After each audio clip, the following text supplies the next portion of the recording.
بسم اللہ الرحمن الرحیم نحمده ونصلی علی رسولہ الکریم اما بعد۔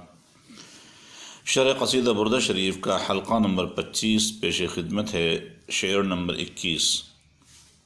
کم حسنات لذة للمرء قاتلة، کم حسنات لذة للمرء قاتلة من حيث لم يدري أن السم في الدسم، من حيث لم يدري أن السم في الدسم، مولاي صل وسلم دائما أبدا على حبيبك خير الخلق كلهم۔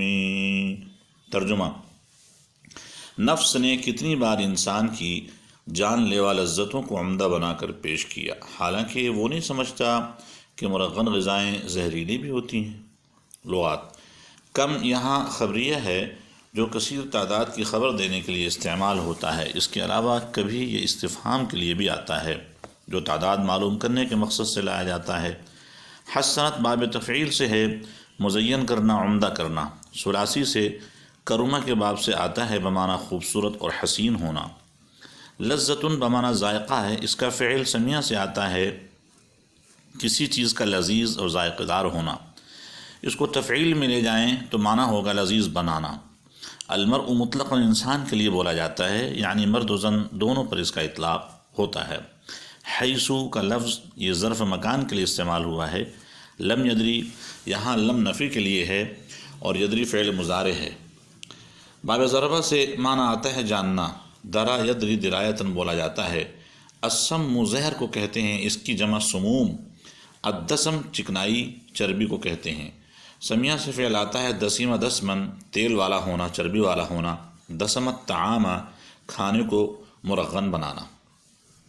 توضیح: علامہ بصیر رحمۃ اللہ علیہ نے سابقہ شعر میں فرمایا تھا کہ نفس کی نگرانی نیک اعمال کے اندر بھی کرتے رہنا چاہیے، کیونکہ کئی دفعہ آدمی ایک ایسے عمل میں لگا ہوتا ہے جو اس کے لیے نقصان دہ ہوتا ہے، مگر نفس اس عمل کو بندے کی نظر میں مزین کر کے پیش کرتا ہے، چنانچہ بندہ اس عمل کو خوبصورت اور نفع بخش سمجھنے لگتا ہے، حالانکہ وہ عمل اس کے لیے ہلاکت خیز ہوتا ہے۔ اس کی چند مثالیں پیش کی جاتی ہیں۔ مثلاً ایک آدمی ایک عمل بڑی عمدگی سے انجام دیتا ہے تو نفس کبھی اس سے کہتا ہے کہ یہ عمل دوسروں کو دکھانے کی نیت سے بھی کر لیا کرو کہ اس کی وجہ سے دیگر لوگوں کو بھی عمل کا شوق اور اس کی توفیق مل سکتی ہے، تو اس میں آپ کا بھی اجر ثواب ہوگا، حالانکہ دکھاوا، ریاکاری کسی بھی صورت میں درست نہیں ہے۔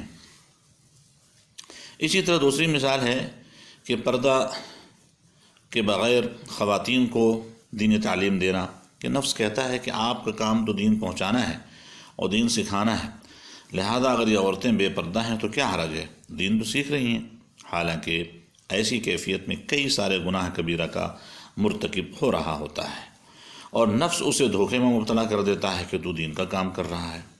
اسی طرح کسی غیر محرم بیمار خاتون کی عیادت کے لیے نفس کہتا ہے کہ جانا بڑا نیک عمل ہے، بیمار کی عیادت پر اللہ پاک بڑا اجر و ثواب عطا فرماتے ہیں، حالانکہ اندر سے نفس یہ سجھاتا ہے کہ تو اس خاتون سے ملاقات میں بات چیت کرے گا تو تجھے بھی سکون و راحت ملے گی اور مریضہ کو بھی راحت ملے گی، حالانکہ بے پردگی کے باعث گناہ کا 100% ارتکاب ہو سکتا ہے۔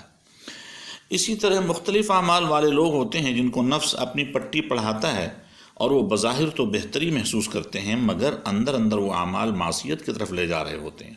خلاصہ کلام یہ ہے کہ یہ ایسے اعمال ہیں جن کے حقیقی اثرات مہلک اور تباہ کن ہوتے ہیں، مگر نفس ان کو آدمی کے لیے مزین کر کے پیش کرتا ہے اور آدمی کو ان اعمال میں پوشیدہ ہلاکت خیزی کا پتہ بھی نہیں چل پاتا، العیاذ باللہ۔